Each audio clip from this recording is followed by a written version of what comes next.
ẹnìkan sọ pé àyẹ̀wò, ẹnìkan ní ìṣọ́nà, ẹnìkan tó pè ní prọfẹ́sì, ẹnìkan ní ó dà pé kánsẹ́lì ni.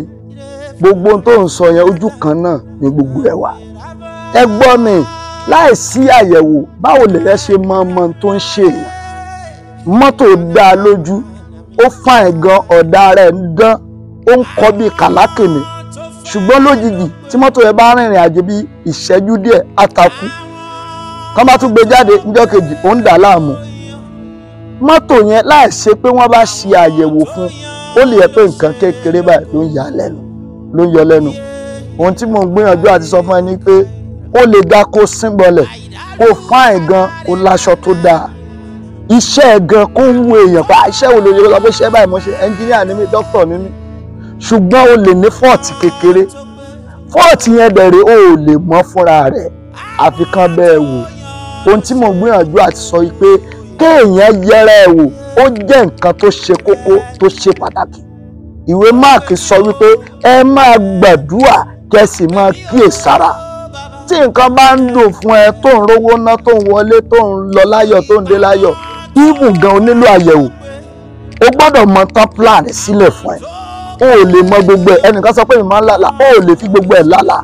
Mo gbàdúrà fún ẹ tó ń wo fídíò yìí, ayé ò ní farapamọ́ jẹ ẹ́ níyà. Ohun tí mò ń gbìyànjú àti sọ ni pé láìsí ìyẹra ẹni wò, láìsí ìkíyèsára, èyàn ò ní mọ bí tí ẹ̀rọ ti wá. Ọ̀pọ̀lọpọ̀ bí tí ẹlòmíì ń gbàdúrà sí, ibẹ̀ kọ́ ni ẹ̀rọ ayé ẹ̀ ti wá. Ẹlòmíì lè ní mo mọ̀, orogún márùn mi ni, ẹlòmíì ọ̀rẹ́ mi ni, ó sì lè jẹ́ pé ibi tó fura sí lògùn yẹn ti ń wá. Ẹnìkan máa ṣàmì pẹ̀lú mi, gbogbo ẹni tó fogún jẹ tó fura sí ní orúkọ Jésù, ogun ọ̀run kó kọjú ìjà sí wọn. Tó o bá fẹ́ yẹra wò yẹn, báwo ló ṣe lè ṣe? Wòlíì nìkan ló lè sọ tó ń ṣẹlẹ̀ pẹ̀lú ìrìn àjò ẹ. Wòlíì ló máa sọ fún ẹ pé báyìí, ó lè sọ fún ẹ pé pure water mẹ́ta yìí òun ni kó lọ lò, fìkan bọ́jú láàárọ̀, fìkan bọ́jú lọ́sàn-án, fìkan bọ́jú lálẹ́. Tó bá gbàgbọ́ gẹ́gẹ́ bí Bíbélì ṣe sọ, ó ní ẹni bá gba wòlíì gbọ́ yóò jèrè wòlíì. Ó rí Námánì ni, ó ní sumipu ńlé, oríṣiríṣi odò ló pọ̀ nílẹ̀ Ísírẹ́lì, ṣùgbọ́n odò Jọ́dánì tó jẹ́ adágún yẹn ni wòlíì ní kó lọ. Òun náà kọ́kọ́ wò pé kí ló ń fẹ́ fomi ẹ ṣe, ṣùgbọ́n nígbà tó gbàgbọ́ ó ní tẹsímọ́nì. Tí iṣẹ́ wòlíì fi ṣe pàtàkì nínú ìrìn àjò ẹ̀dá nìyẹn.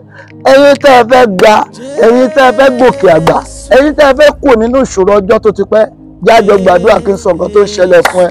Olúwa ló rán mi, kì í ṣe ènìyàn, ó dá mi lójú. Àti mọ wòlíì tọ́lọ́run rán kò dẹ̀ ṣòro. Bíbélì sọ pé nípa èso wọn la ó fi mọ̀ wọ́n. Ẹnìkan ní àwọn fake yẹn tí ẹ ti wá pọ̀ jù, gbọ́ mi.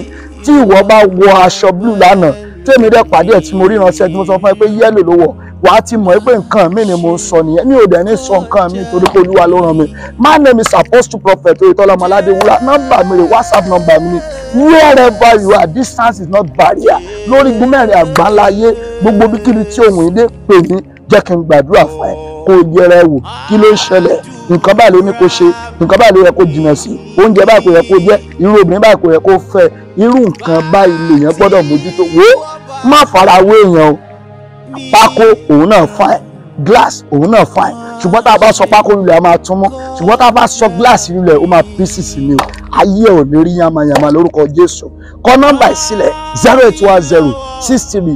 08106321252 òun ni kó pè mí sí kí n gbàdúrà fún ẹ. Kọ lẹ́ẹ̀kan sí 08106321252 yóò dára fún ẹ.